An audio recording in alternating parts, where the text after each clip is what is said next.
found some interesting information on the 2022 rookie wide receivers that I just wanted to share with you guys, discuss about it, and I also want to hear your comments about these receivers in the comments below. So let me hear about it. But this is from a tweet from Arjun Minion, whatever his name is. I'm pulling out his data here from Twitter. If you want to follow him, go ahead. I haven't had any interactions with him, so I don't know, good or bad. But from this tweet, looks like he's got some information that you may be interested in. But looking here, 2022 rookie wide receivers rate of getting open versus single man coverage in 2022. In the tweet, he goes, how often the 2022 rookie wide receiver class was charted as open against single man coverage this season. So looking at these numbers here, Khalil Shakir at the top, limited sample size of 70 snaps, but 48.57 percentage.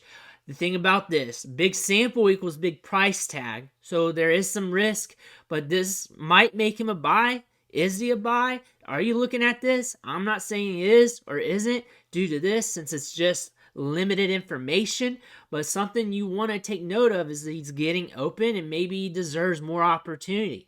And we don't have a loaded wide receiver class at either the free agency or the NFL draft market, so he might be safe. But the sunk cost from the draft isn't really there either. So Khalil Shakir could be a guy to make a little gamble on if you want to. Garrett Wilson makes sense. High open rate with 212 snaps against man coverage. That's good. That's something you want to see. Sky Moore, small sample, high volume offense. I don't know. That's something you want to look at. He is also a little cheaper, but he's also kind of expensive for the output you got last year. People are still into him. David Bell, 112 single-man snaps. High open rate on that. That's interesting. The one thing about this is the volume in the offense. The passing game needs to increase. Can they fuel 3 wide receivers? What if something happens to Amari Cooper? What's David Bell going to do? What if something happens to Donovan Peoples-Jones? What's that going to look like for David Bell? Is he going to take a leap forward? He's so cheap right now. I mean, what's going to happen if it doesn't? Not much. You're not even going to feel it. That's one thing. He's cheaper than last year. He was a second-round rookie in rookie drafts.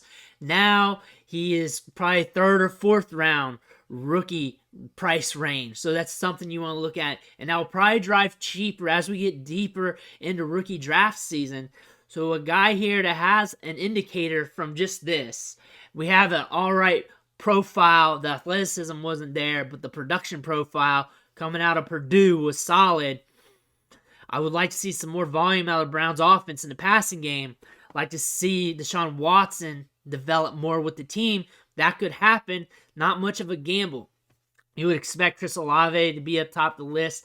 Pretty high, too, considering he runs a lot of deep routes. One thing I'm questioning here, what constitutes as being open? Because sometimes, in some situations, you're covered, but you're open. But is that low variance anyways?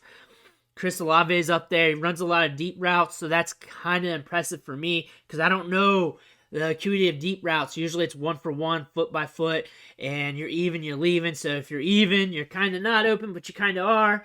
So I don't know the objective to this stat.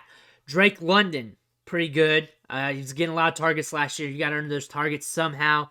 Treylon Burks, around average among the rookies.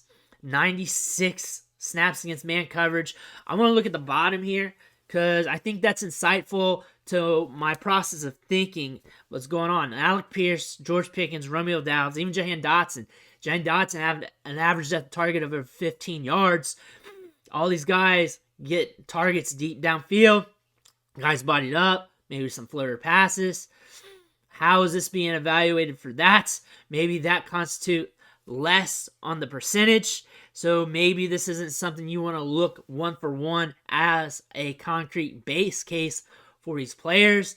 Obviously, you want to look at everything objectively because there's just a lot of information out there. But I thought this was interesting. I thought this was something to pull up, to look at here. What makes me interested here in my base case analysis from looking at this data is Khalil Shakir should, or looks like he could get more opportunity next year. David Bell would be interesting with more volume. if the Browns were more explosive in the passing fronts. And then Garrett Wilson's nasty. Garrett Wilson's nasty. And then I also question what constitutes as being open. And then the deep threat guys, the air yards guys, they're a little bit lower on the spectrum. I was wondering if that hurts them. And if that's hurting that, then Chris Olave getting deep targets on the regular makes him very interesting as well. I want to hear your guys' thoughts on this. What's your thoughts surrounding those numbers? Something I looked into the other day, and I really wanted to do a show on it, so I just did. I dropped it. I think those are very interesting looks at some of these players.